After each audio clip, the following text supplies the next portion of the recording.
Hello, everybody. This is Phil Chenevert with another, whatever edition of Why Do We Say That? Now, it is now October of 2023, and I'm an old fogey. That's the word for today, old fogey. Now, I've reached the rank of old fogey.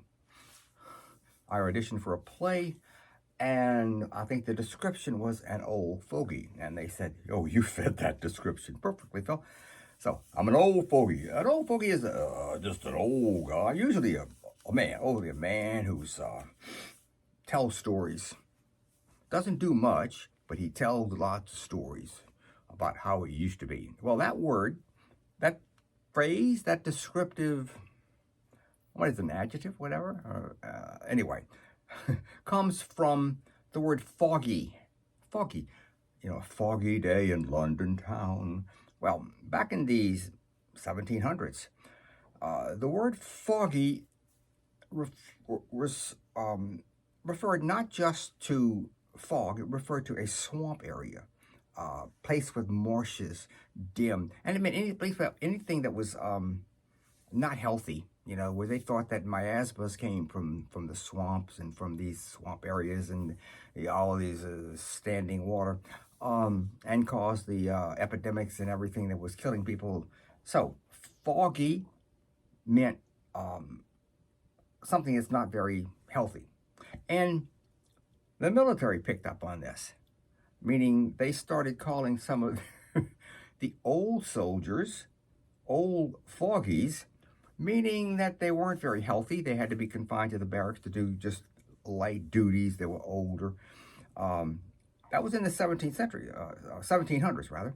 And then in the 18th century, the Americans picked this phrase up, and they started meaning a fogey rather, was a slight increase in pay for each year of service if you were in the military.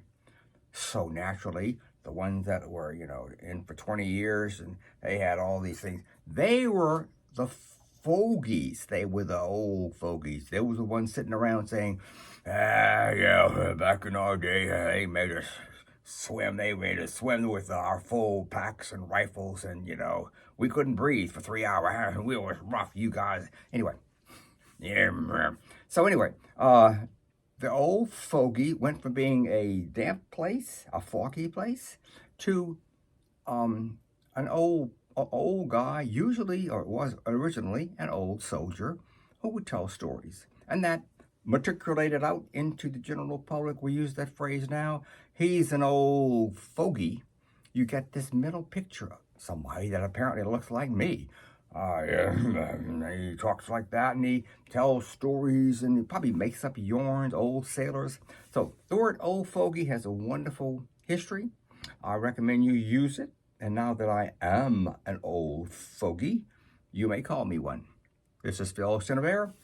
Remember, think about the English language. It is wonderful. All of these phrases, just wonderful. I love y'all, and I'll talk to y'all later on. Old fogey. Huh. I ain't no. Yes, I am.